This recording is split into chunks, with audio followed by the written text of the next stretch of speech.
Hola, ¿cómo les va? Bueno, nada, vuelvo a traer esto que habíamos dejado cuando estuvimos hablando un poco de los procesos redox y es ver si ahora podemos encontrar cuál es la pila que genera la energía para que las células puedan sobrevivir. Así que vamos a hablar un poco sobre estos eventos de transferencia de electrones y la capacidad de síntesis de ATP. Vamos un poco por ahí. Básicamente en los procesos transductores de energía a nivel de la naturaleza encontramos dos grandes eventos que son la fosforilación oxidativa y la fotofosforilación como eventos muy pero muy relacionados con procesos muy similares, aunque en algunos aspectos totalmente contrarios. Nosotros, dado que vamos a estudiar a los seres humanos, nos vamos a enfocar en la fosforilación oxidativa y vamos a tratar de poder entender cómo este proceso de transferencia de electrones que se da desde las coenzimas reducidas, producidas a partir de las vías degradativas oxidativas que ya reconocemos, al oxígeno como último aceptor de electrones, termina siendo responsable de poder generar la suficiente cantidad de energía como para permitir la síntesis de ATP. En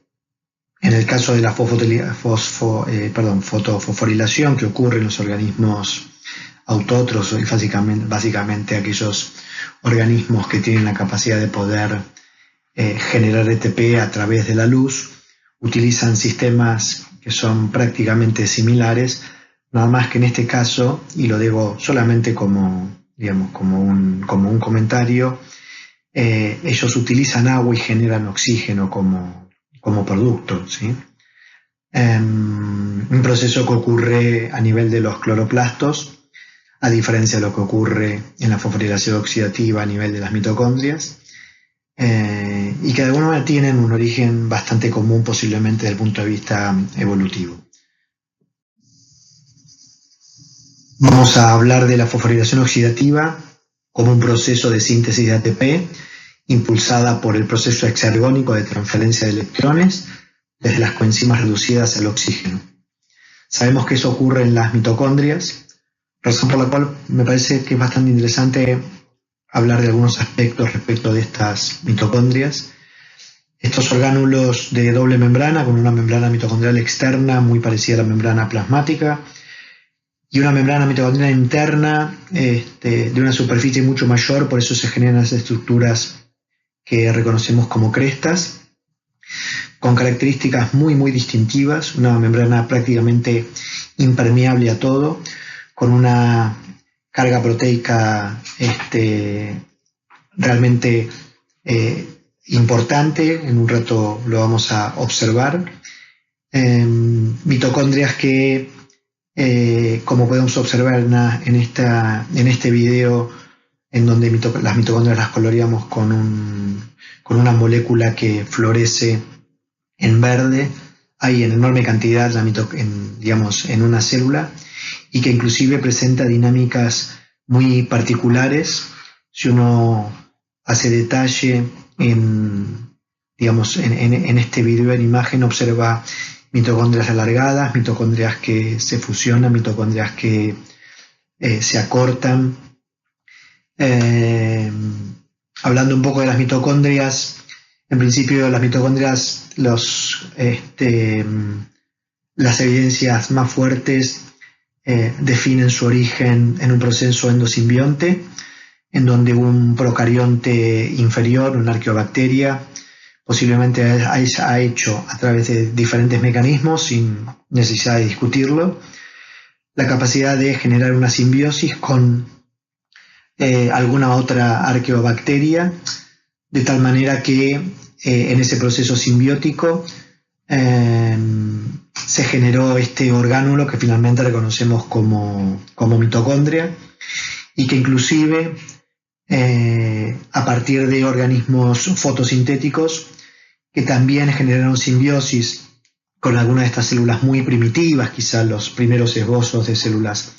eucariontes, derivaron un linaje que dieron origen a lo que son las células vegetales, que además de presentar mitocondrias, presentan los cloroplastos. Hay enormes evidencias que demuestran esta teoría endosimbionte, que van desde la particularidad de la doble membrana, haciendo referencia posiblemente a la membrana propia de ese organismo original y la membrana del proceso de endocitosis, la presencia de un ADN mitocondrial, que es un ADN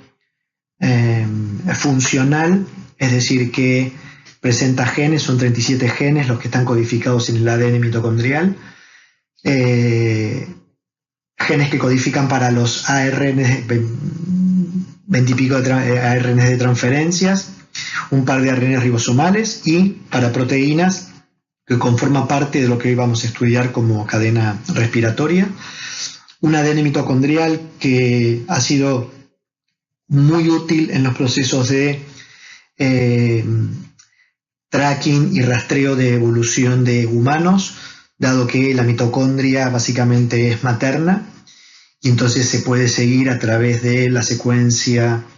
del ADN mitocondrial los linajes en los humanos. Unas mitocondrias que son de una dinámica enorme, no son orgánulos estáticos, sino que son orgánulos de una dinámica muy, muy grande, dado que pueden fusionarse, pueden fisionarse en más mitocondrias. Dependiendo de las condiciones celulares, esas mitocondrias pueden ingresar en apoptosis o se puede establecer la mitofagia, y que inclusive esas mitocondrias van a estar ubicadas en lugares estratégicos en la célula, dependiendo de lo que la célula esté necesitando en ciertos momentos definidos, y por supuesto mitocondrias que se pueden generar. Una de las características sobresalientes que tienen las mitocondrias y que inclusive son fundamentales para poder entender un poco lo que estamos estudiando es analizar un poquito la característica en la doble membrana que presenta, esta membrana externa que observábamos muy parecida a lo que es una membrana plasmática estándar, y una membrana interna con características muy distintivas, características que terminan definiendo las propiedades que van a ocurrir en esa membrana y quizá los aspectos funcionales energéticos de la mitocondria más sobresalientes. Esto es una criofractura de la membrana externa y la membrana interna. Esto está coloreado solamente para poder hacer diferenciación. Y lo que observamos acá como estructuras rugosas blanquecinas serían la presencia de proteínas presentes en esas membranas. Y como ustedes pueden ver acá en esta imagen, la membrana mitocondrial interna en su capa más del lado de la matriz tiene una carga de partículas por unidad de área que es prácticamente el doble de lo que se encuentra en la membrana interna, pero en su fase, digamos, cercana al espacio intermembrana, y muchísimo mayor de lo que es una distribución de proteínas que encontramos en la membrana mitocondrial externa. De tal manera que entonces esta membrana mitocondrial interna es una membrana ultraproteica, más del 80% de esta membrana es proteína, y la define como una membrana, quizá la membrana más impermeable a todo. Básicamente a través de esta membrana va a pasar agua, va a pasar cualquier tipo de gas, pero va a estar restringido, salvo por la presencia de transportadores específicos o inespecíficos, pero transportadores o carriers al fin, la posibilidad de intercambio que pueda haber entre la mitocondria y su entorno. Otra de las características sobresalientes respecto de situaciones estructurales en esta membrana mitocondrial interna es la presencia de este fosfolípido, un fosfolípido que no encontramos en ninguna otra membrana que no sea esta, pero que sí encontramos en las membranas de los procariontes, un dato más que avala la teoría endosimbionte, que es la cariolipina. La cariolipina es un fosfolípido que presenta una estructura bastante particular, dado que si uno reconoce a los fosfolípidos como estructuras anfipáticas con una cabeza polar y 2 colas no polares, la cardiolipina presenta 4 colas no polares y define papeles fundamentales en esa mitocondria que van desde regulación de la apoptosis, los procesos de fusión y fisión mitocondrial, respuestas de señalización a moléculas y fluidez de esa membrana. Fíjense lo que ocurre cuando a una membrana estándar le voy agregando cardiolipina como un fosfolípido distintivo. Fíjense cómo por la estructura que presenta, esta cardiolipina obliga a esa membrana a generar estructuras diferentes de tipo circulares y con ciertos plegamientos, y quizá esa sea parte de la razón que explica por qué la membrana mitocondrial interna es una membrana que presenta esos plegamientos que son característicos que nosotros denominamos credas. Algo que es muy interesante es lo que les presento en esta diapo. Esta es la mitocondria de un músculo esquelético en una condición de reposo y su correlato en lo que sería una misma mitocondria del mismo músculo pero en actividad. Hay claras diferencias estructurales entre esa mitocondria de un músculo en reposo versus esa mitocondria en un músculo en actividad, y si uno puede reconocer esas estructuras, se da cuenta que lo que está ocurriendo es que o hay una contracción de la matriz mitocondrial o hay una expansión del espacio intermembrana. Entonces acá se plantea una serie de preguntas, y es: si es una contracción de la matriz mitocondrial, ¿cuáles son los fenómenos asociados a la actividad que llevaron a esta contracción? Y si la postura es que hay una expansión del volumen del espacio intermembrana, la pregunta es: ¿qué es lo que hay dentro de ese espacio intermembrana que obliga a esta expansión y en consecuencia a esta supuesta contracción de la matriz mitocondrial? Se los voy dejando como inquietud, así a medida que vamos desarrollando podemos encontrar, digamos, respuestas a estas dos posibles situaciones. Dijimos que la fosforilación oxidativa se refiere a la síntesis química de ATP conducida por el proceso exergónico de transferencia de electrones desde las coenzimas reducidas al oxígeno. Acabamos de comentar su ocurrencia en la mitocondria con algunos aspectos fundamentales respecto de la mitocondria. Ahora vamos a hablar de la fosforilación oxidativa como un proceso que comienza con el ingreso de electrones a lo que definimos como cadena respiratoria o cadena de transporte de electrones, en donde los electrones pasan a través de una serie de transportadores que encontramos incluidos en la membrana interna mitocondrial. Vamos a hablar un poco de estos transportadores electrónicos, o vamos a volver a referirnos a algunos de estos transportadores electrónicos. Estos son los 5 grandes transportadores electrónicos que vamos a encontrar asociados a esta cadena de transporte de electrones. Observamos algunas especies que son ya conocidas por nosotros, otras quizás no tanto. Encontramos al NAD, al FAD y al FMN, a la coenzima Q, a una familia de hemoproteínas que son los citocromos, y una familia de proteínas muy ancientes, muy viejas en la escala biológica, que son proteínas que contienen centros con azufre y con hierro. Vamos a analizar un poquito cada una. Respecto del NAD y el FAD ya hemos comentado, sabemos que son estructuras químicas que tienen la capacidad de poder participar de los procesos de transferencia de electrones y que inclusive cada una lo hace con cierta particularidad, mientras que el NAD y el NADP tienen la capacidad de poder transferir electrones de A2 en bloque. El FAD y el FMN lo pueden hacer de A1, de tal manera de generar estructuras intermedias, semiquinonas, llamadas radicales. Respecto de la coenzima Q, algo que es interesante remarcar es que esta coenzima Q tiene toda esta cola de isopreno. Esta cola de 10 isoprenos le da carácter lipídico a esta molécula. Coenzima Q o ubiquinona también es un nombre conocido. Es interesante porque define su ubicación como parte de la membrana y que tiene la particularidad de poder participar de procesos de transferencia de electrones de manera tal de poder transferir 2 electrones en forma completa desde su estado totalmente oxidado a su estado totalmente reducido, pero de a uno por vez, de manera similar a lo que ocurría con el FMN y el FAD, y encontrándose nuevamente un estadio intermedio como radical, es decir, con un electrón desapareado, que va a tener interesantes consecuencias para charlar más adelante. Tenemos a los citocromos, que son estas hemoproteínas que, dependiendo de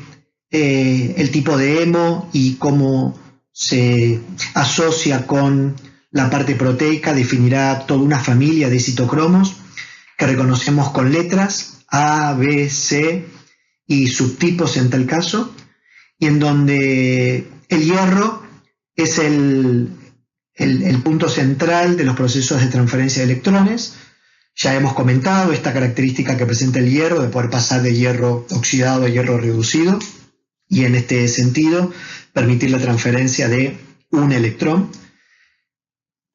Y finalmente las proteínas con hierro y azufre o sulfohierroproteínas, una familia bastante amplia de proteínas que tiene como característica central tener grupos protéicos conformados por núcleos de azufre unidos a hierro con distintas estructuras y que de la misma manera que podemos reconocer en los citocromos al hierro como el elemento que participa de estos procesos redox, indudablemente en estas proteínas con hierro y azufre el hierro cumple la misma función. De la manera que entonces estamos encontrando especies químicas que tienen la capacidad de poder transferir electrones de A2 en bloque, de A1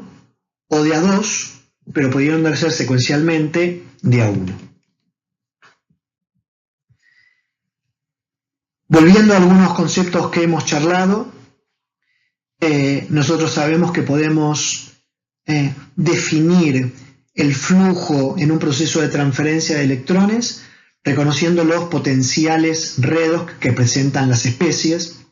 de forma tal que, sabiendo que los electrones fluyen desde los potenciales más negativos hacia los potenciales más positivos, el reconocimiento de cada uno de estos transportadores electrónicos permitió establecer una secuencia de flujo entre ellos, desde las coenzimas reducidas como los dadores de electrones, hacia el oxígeno como el gran aceptor de electrones, pasando entonces por toda esta serie de transportadores electrónicos en una secuencia definida y determinada por sus potenciales redox que establecen el orden en el que uno estima que va a poder encontrarlos a nivel de la membrana mitocondrial interna. Por otro lado, sabemos que estos procesos de transferencia de electrones están claramente asociados a procesos de cambios en la energía libre del sistema, razón por la cual una nueva pregunta para hacernos es si a nivel de la membrana mitocondrial interna estos pasajes de electrones que se están dando a través de estas especies no podrán generar energía suficiente para poder recuperarla bajo la forma de ATP. Dijimos entonces que la fosforilación oxidativa se refiere a la síntesis química ATP conducida por el proceso exergónico de transferencia de electrones desde las coenzimas reducidas al oxígeno. Sabemos que es el mitocondrial, sabemos que está implicada un proceso de cadena de transporte de electrones. Definimos que esos electrones pasan a través de una serie de transportadores que estimamos que van a estar incluidos en la membrana mitocondrial interna y que en realidad esos transportadores electrónicos funcionan dentro de complejos proteicos que están ordenados en serie para poder cumplir con esta situación de transferencia de acuerdo a sus potenciales redox. Vamos a hablar entonces un poco de los famosos complejos que conforman la cadena respiratoria. Básicamente hablamos de 4 complejos, así fue como fueron definidos, independientemente que un complejo pueda contener más de una proteína. Complejo 1, complejo 2, complejo 3 y complejo 4, en donde, como podemos observar en esta imagen, encontramos incluido a estos transportadores universales de electrones, como son las proteínas con hierro y azufre, coenzimas como el flavin mononucleótido, citocromos que encontramos en estos complejos, y vale la pena remarcar, en este caso, la presencia de la coenzima Q no asociado a ninguno de los complejos, dado que, como habíamos comentado, su característica lipídica le permite poder fluir libremente en esta membrana mitocondrial interna. Otro punto para remarcar respecto de complejos o proteínas que conforman parte de esta cadena de transporte de electrones es la presencia de una proteína que contiene el citocromo C, que, como este esquema lo indica, fíjense que parece estar asociada a la membrana mitocondrial interna en su lado del espacio intermembrana, pero de una manera bastante libre, de tal manera que uno puede predecir que tenemos el complejo 1, el complejo 2, el complejo 3 y el complejo 4 embebidos en la membrana, mientras que la coenzima Q y el citocromo C parecen ser intercambiadores móviles que pueden potencialmente conectar estos complejos entre sí. De tal manera que entonces el complejo 1, el complejo 2, el complejo 3 y el complejo 4 son las estructuras proteicas que contienen a los transportadores electrónicos, de tal manera de permitir el flujo de los mismos desde las coenzimas reducidas, pasando secuencial por estos complejos hasta el oxígeno para poder conformar este evento que conocemos como cadena respiratoria. Vamos a hablar un poco sobre esto. Es interesante que cuando estudiaron la presencia de estas proteínas como parte de la membrana mitocondrial interna, además de estos 4 complejos que participaban en la transferencia de electrones, encontraron un quinto complejo, del cual hablaremos más tarde, que es el complejo que está más asociado a la síntesis de ATP. Una nueva pregunta para hacernos es si existe algún tipo de conexión entre los 4 complejos que conforman la cadena respiratoria, es decir, la cadena de transporte de electrones, y el complejo 5, llamado ATP sintasa, que es el complejo encargado de la síntesis de ATP. En un esquema un poco más simplificado, que es el que va a aparecer posteriormente en las diapositivas, siempre tener referencia de la ubicación de la membrana mitocondrial interna, el espacio intermembrana, la matriz mitocondrial y, en tal caso, por acá arriba, la membrana mitocondrial externa, para poder referirnos al complejo 1, al complejo 2, al complejo 3, al complejo 4 y, como mencionábamos hace un ratito, la coenzima Q como un lípido móvil y el citocromo C también como una proteína que, al estar débilmente unida a la membrana, también participa de procesos móviles. El complejo 1, o también conocido como NADH deshidrogenasa, es por donde ingresan los NADH provenientes de las vías oxidativas, tanto mitocondriales como aquellos NADH que puedan proceder de transferencia desde el citosol, y en donde vamos a encontrar toda una serie de proteínas con hierro y azufre, flavin mononucleótidos, de tal manera que los 2 electrones que el NADH está cediendo en su proceso de oxidación son transferidos en forma secuencial hacia la coenzima Q como la coenzima encargada de poder recepcionarlos. Vemos en un video, solamente a nivel ilustrativo, qué es lo que está sucediendo. Acá tenemos representado nuestro ya conocido ciclo de Krebs y vamos a ver cómo tomamos una de estas reacciones características del ciclo de Krebs, que es la transformación de malato en oxalacetato por la malato deshidrogenasa, que produce NADH como coenzima redox. Acá estamos en presencia de la malato deshidrogenasa que genera el NADH como parte del producto, y que, como nosotros sabemos, va a ir a reoxidarse al complejo 1 de la cadena respiratoria, que es lo que estamos observando en esta imagen. Fíjense que por la membrana mitocondrial están apareciendo unas moléculas móviles, después como vamos a revisarlas mejor, que son las coenzimas, y fíjense cómo esta animación nos va mostrando la disposición de, por un lado, el flamín mononucleótido y los centros de proteínas con hierro y azufre, de tal manera que estos dos electrones que el NADH está transfiriendo al flamín mononucleótido van a ser transferidos en forma secuencial a lo largo de todo este brazo del complejo 1 a través de los complejos con proteínas con hierro y azufre, de tal manera de poder ir cargando de electrones a la coenzima Q, que recuerden que tienen la capacidad de poder ir tomándolo de a uno hasta llenarse de 2, y dada su capacidad de ser un lípido, tiene la posibilidad de poder movilizarse a través de la membrana. Si ustedes observan, existen 4 puntos, en este caso círculos rojos, que corresponden a protones, y fíjense que en este proceso de transferencia de electrones hay un posicionamiento particular de protones sobre ciertas regiones del complejo, de tal manera que en un momento determinado esos protones ubicados, ¿sí?, en la matriz mitocondrial terminan siendo transferidos hacia el espacio intermembrana. Es decir que uno podría resumir la característica de este complejo 1 como una proteína que permite, por un lado, la transferencia de electrones desde el NADH hacia la coenzima Q, de tal manera que la coenzima Q transferirá esos electrones posteriormente a alguna especie, y que al mismo tiempo, en este proceso, hay una ubicación particular de protones que terminan siendo transferidos desde la matriz mitocondrial, al espacio intermembrana.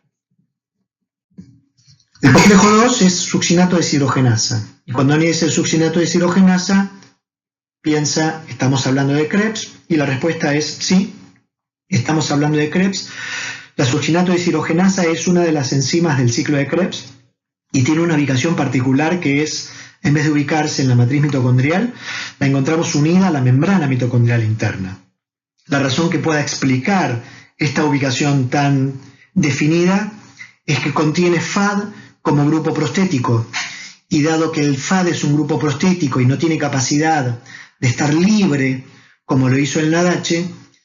el proceso de reoxidación del FAD, cuando transforma el succinato en fumarato, requiere una transferencia directa a una especie que se encuentra en la membrana mitocondrial interna, razón por la cual su ubicación es estratégica para poder entonces cederles los electrones a la coenzima Q. Dentro de esta succinato deshidrogenasa también encontramos, ¿sí?, formando parte del complejo, algunos centros de proteínas con hierro y azufre, de tal manera que estos electrones transferidos del succinato al fumarato en esta secuencia que hemos visto del ciclo de Krebs terminan siendo transferidos a la ubiquinona,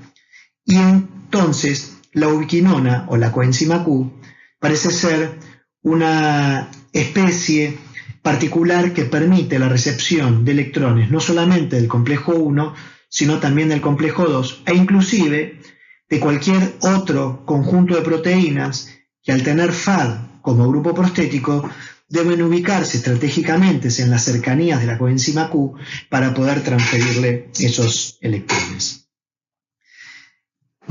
El complejo 3 es también conocido como citocromo C reductasa, y acá es donde empezamos a encontrar a los citocromos como parte de especies de transferencia de electrones. Es la coenzima Q la responsable de transferir los electrones que provienen o del complejo 1 o del complejo 2 al complejo 3. Dentro del complejo 3 encontramos, además de centros con hierro y azufre, una serie de citocromos, ¿sí?, que, sin ser muy puntuales, vamos a encontrar el citocromo C1, el citocromo B, subtipos de citocromo B. Lo interesante es poder referenciar que acá estamos en un proceso en donde hay un transportador electrónico que es la coenzima Q, que tiene la capacidad total de transferir los electrones, pero que las especies internas dentro del citocromo C3 reductasa del complejo 3 tienen la capacidad de poder tomar solamente de a uno. Es decir, que la coenzima Q tiene que poder bufferiar este transporte de electrones, y es así que ustedes, cuando lean en los textos, van a ver que a este evento que ocurre en el complejo 3 se lo conoce como el ciclo de la coenzima Q o ciclo Q, dado que la coenzima Q va a entregar de a un electrón en forma independiente a distintos citocromos, de tal manera que en este juego de entrega de electrones se terminan conformando la transferencia de 2 a 1 electrón desde la coenzima Q al citocromo C. Fíjense que nuevamente este proceso de transferencia de electrones desde la coenzima Q al citocromo C a través del complejo 3 nos muestra, ¿sí?, asociación con el pasaje de protones desde la matriz mitocondrial al espacio intermembrana. Finalmente el complejo 4, también llamado citocromo C oxidasa o citocromo A3, dado que en su estructura encontramos un citocromo A y un citocromo A3 asociados ambos a centros con cobre. Uno de los aspectos interesantes de los procesos de transferencia de electrones que ocurren a nivel del complejo 4, provenientes del citocromo C, es la presencia del oxígeno, que tiene la capacidad de poder tomar los 4 electrones para reducirse completamente a agua, pero poder hacerlo de a uno. De ahí la importancia que tienen estos dos centros los dos centros MOA y MOA3 asociados al cobre, para poder permitir este juego electrónico de transferencia en forma secuencial, de tal manera de, al mismo tiempo que se están transfiriendo estos electrones, nuevamente aparece un transporte de protones asociados. La cadena de transporte de electrones permite entonces la reoxidación de las coenzimas reducidas, que fueron productos de los procesos metabólicos de oxidación de las biomoléculas. Por otro lado, la cadena de transporte de electrones nos muestra que es un proceso exergónico que libera energía suficiente para la síntesis de ATP. Algo que hemos ya revisado más de una vez. La transferencia de 2 electrones desde el NADH al oxígeno libera 52 kilocalorías por mol. Es decir, en este proceso redox que ocurre a nivel de la cadena respiratoria, se está liberando suficiente energía como para poder predecir la síntesis de ATP. La pregunta es, ¿de qué manera esta pila logra conectarse con los sistemas generadores de energía? Ahí aparece la ATP sintasa, el complejo 5, que es lo que vamos a analizar a continuación. El ATP es conocido desde 1930. La relación entre ATP y respiración se conoce desde los años 40. En 1961, Ephraim Racker aísla parte de lo que conocemos actualmente como la ATP sintasa. Aísla el componente F1 de la ATP sintasa a través de un procedimiento relativamente habitual para lo que eran los estudios en ese momento de orgánulos, que fue aislar mitocondrias y en ese aislamiento mitocondrial permitir que la membrana mitocondrial interna quedara expuesta y que entonces, a partir de esta exposición, estas estructuras que ellos observaban a nivel de la microscopía electrónica, como protuberancias que se observaban en la membrana mitocondrial externa quedaran expuestas y a través del uso de detergentes poder separarlas de esa membrana. Así fue como Racker logró aislar estas componentes y que comenzó a relacionar como estructuras asociadas a la generación de energía. Contemporáneo a Racker, en los años 60, como vamos a ver ahora, a continuación, ya empezaban a postularse cuáles eran los mecanismos a través del cual esa cadena de transporte de electrones se conectaba con lo que ya se empezaba a conocer, que era la actividad de esta proteína con la capacidad de síntesis de ATP. En 1966, Racker hace un experimento que es fundamental para la comprensión del funcionamiento de esta proteína, ya con el conocimiento de lo que Peter Mitchell había postulado también en los años 60. Él ya tenía aislada la ATP sintasa en forma completa y a partir de las teorías de Mitchell, que ahora lo comentamos a continuación, postulaban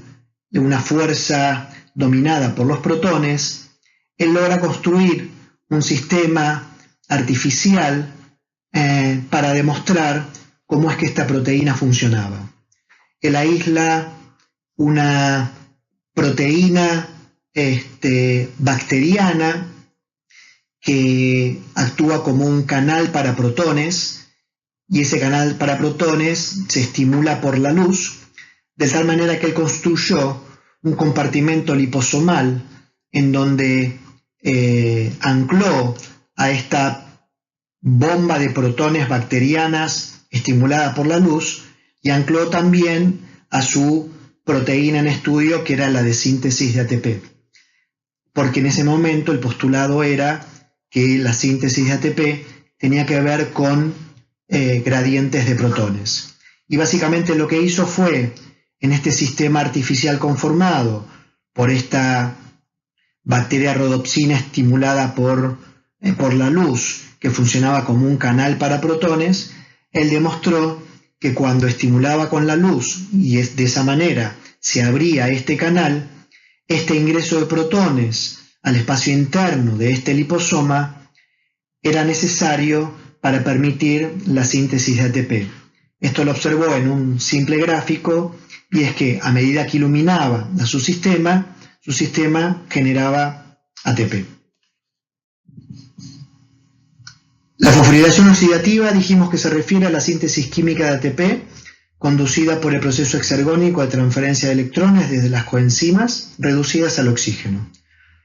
¿Qué ocurre en la mitocondria? Que los electrones pasan a través de una serie de transportadores incluidos en la membrana interna, que esos transportadores electrónicos funcionan dentro de complejos proteicos ordenados en serie, complejo 1, complejo 2, complejo 3, complejo 4,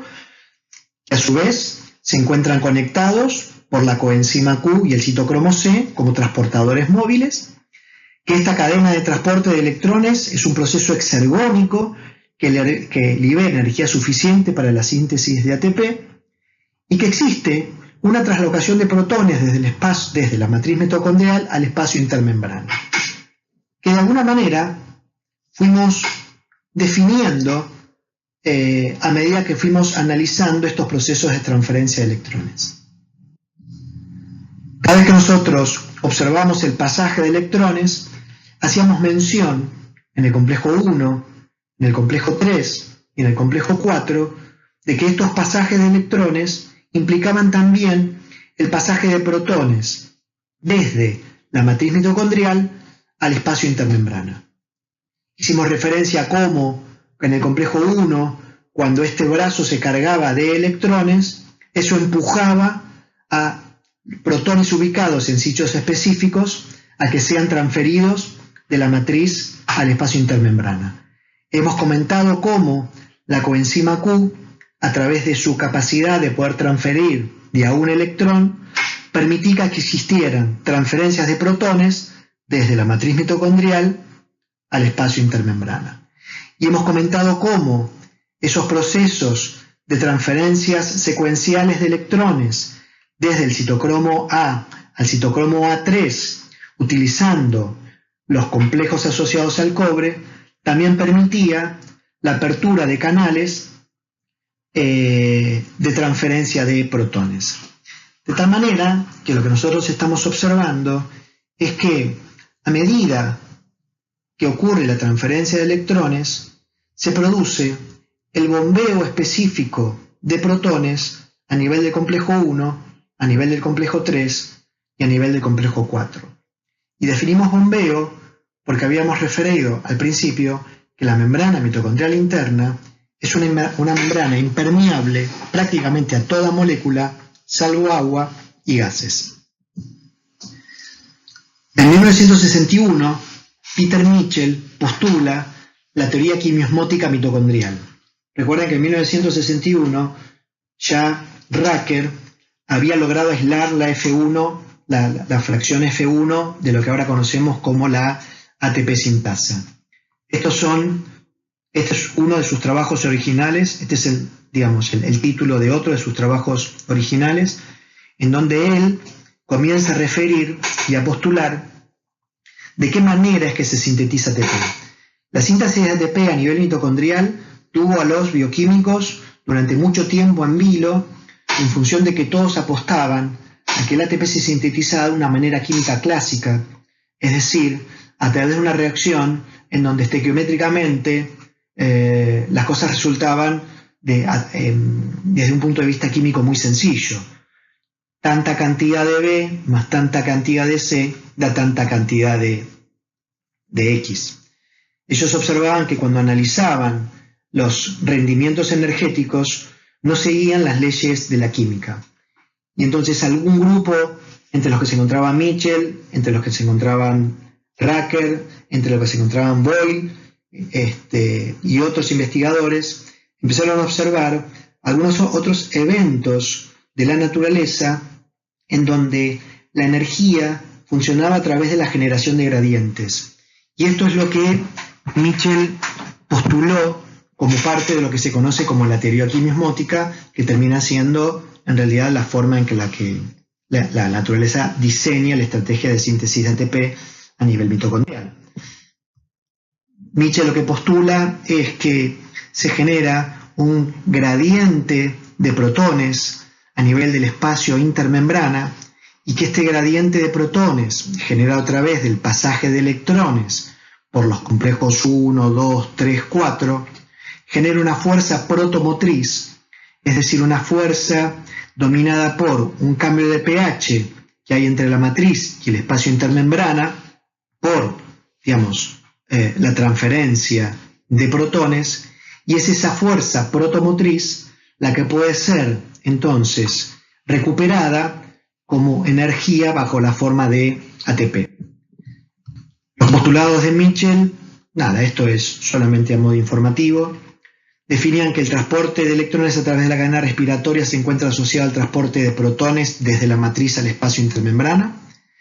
que la membrana mitocondrial interna es impermeable a los protones, de tal manera que entonces, se genera un gradiente real, que se conserva la energía de oxidación de esos procesos metabólicos en forma de un potencial electroquímico en la generación de un gradiente electroquímico de protones, y que esa cadena de transporte de electrones se encuentra acoplada a la síntesis de ATP.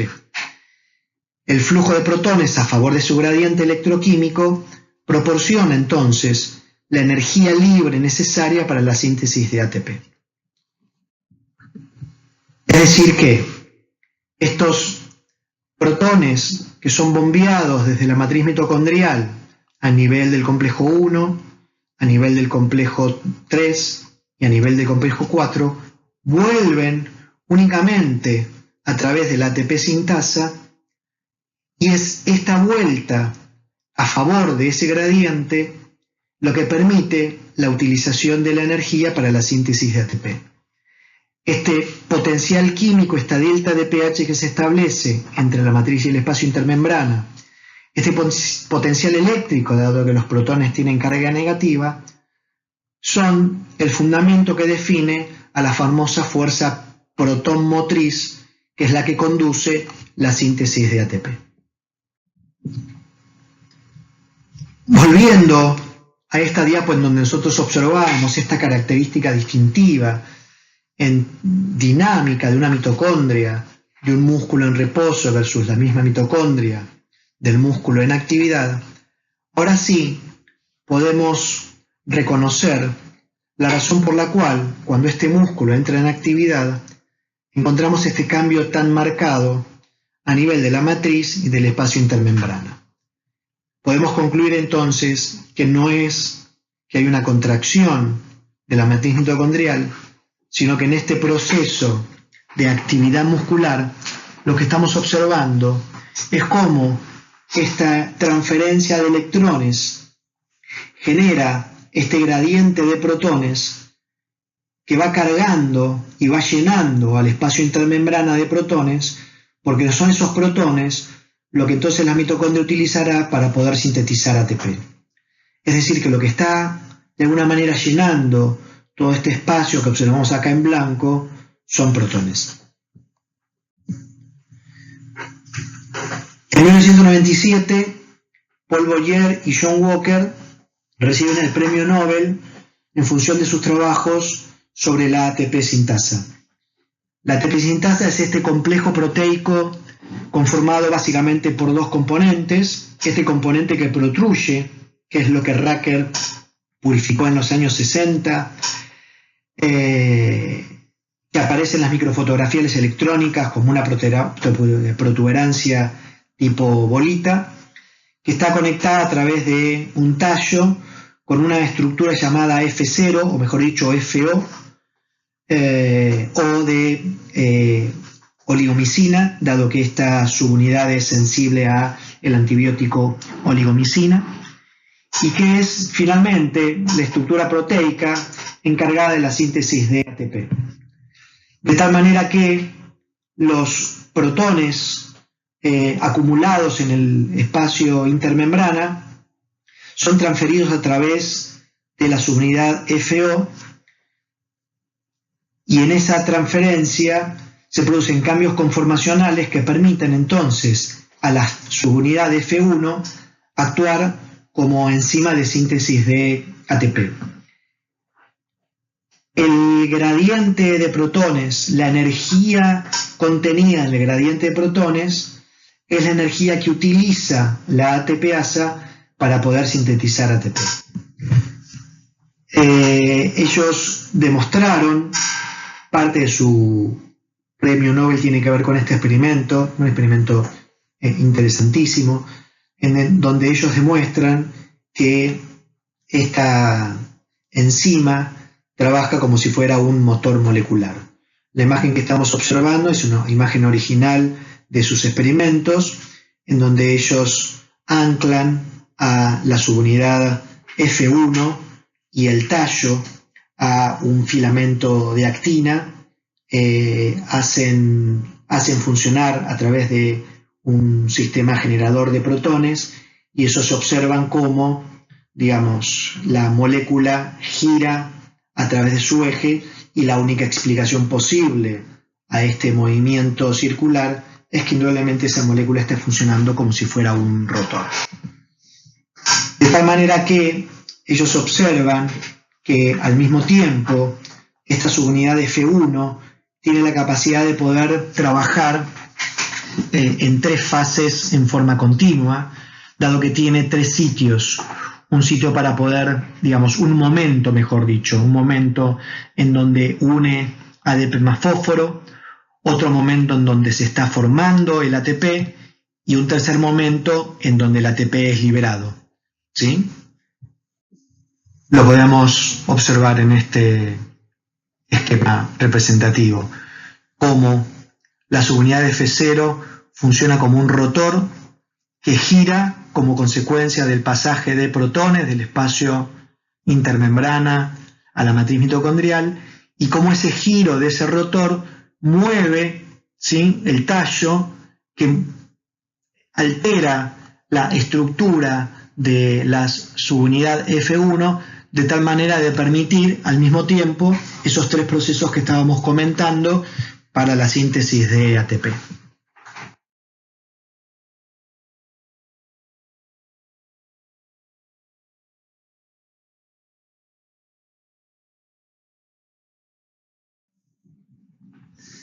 Entonces, cuando nosotros analizamos un poco en forma global este proceso que ocurre a nivel de la mitocondria, observamos cómo este proceso exergónico que ocurre como consecuencia de la transferencia de electrones a través de los complejos presentes en lo que denominamos cadena respiratoria, genera la energía suficiente para poder bombear protones y que, dada la impermeabilidad presente en la membrana mitocondrial interna, se genera un gradiente electroquímico de protones, esa fuerza protomotriz, que es la que la ATP sintasa utiliza para poder conducir un proceso endergónico como es la síntesis de ATP.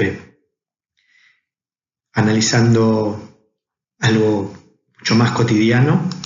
podemos encontrar cómo nosotros humanos hemos aprovechado el almacenamiento de agua a través de un dique, contener un montón de energía potencial que puede ser utilizada cuando el agua es transferida a través de conductos determinados que permiten el movimiento de una turbina, y que esa turbina, a través de su rotor, hace girar un electroimán, y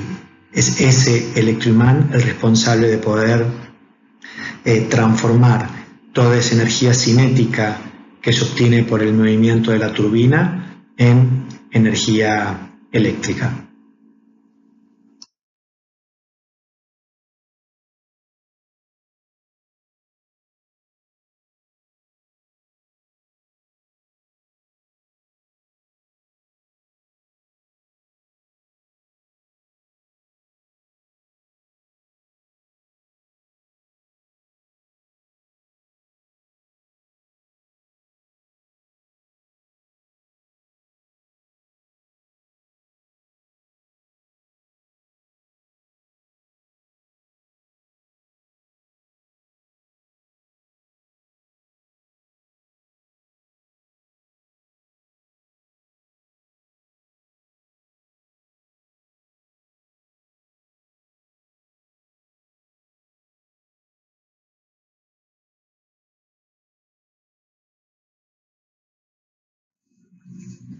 Interesante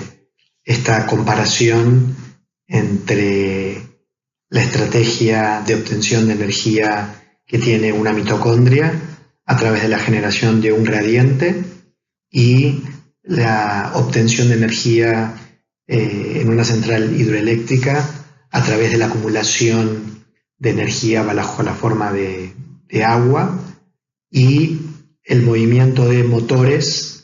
En un caso, la turbina que mueve el electroimán para transformar la energía cinética del agua en energía eléctrica, y el motor molecular de la ATP sintasa, que funciona en este caso a protones, y en donde ese flujo de protones mueve ese rotor que permite en consecuencia transformar esa energía contenida en el gradiente en ATP, la moneda que la célula utiliza para poder conducir todos esos procesos endergónicos. Con esto, entonces, finalizamos un poco esta revisión sobre cadena respiratoria y fosforilación oxidativa, y dejamos entonces para análisis seguramente en clase, dado que es mucho más interesante hacerlo desde el punto de vista, sobre desacoplantes e inhibidores de la cadena respiratoria y de la fosforilación oxidativa, tratando de hacer foco en cuáles son los efectos de los desacoplantes, cuáles son los efectos de los inhibidores, ejemplos de desacoplantes fisiológicos y algunos ejemplos de inhibidores, digamos, que no son fisiológicos, pero a los que podemos estar expuestos. Los dejo. Cuídense, hasta la próxima.